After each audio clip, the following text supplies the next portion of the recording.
Ngano kahano nga ning daghan maning mga pilingon, atikon, mura pag makaasta murag si kinsa ba. Piling mga perfect. Pero okay lang yun mga kapobre.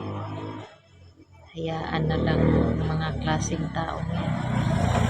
Darating din ang panahon. Pagsisihan yan nila mga kapobre. Eh. Mga pilingon, raman na sila mga kapobre. Murag si kinsa ba mga kapobre. Pero good lang.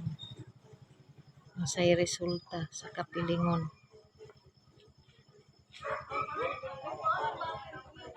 Pero nakakalungkot baya mga kapobre mo. Ang taas nga respeto natin. Pagkatapos baliwala na lang ka sa tao. Mga mukhang pilingon.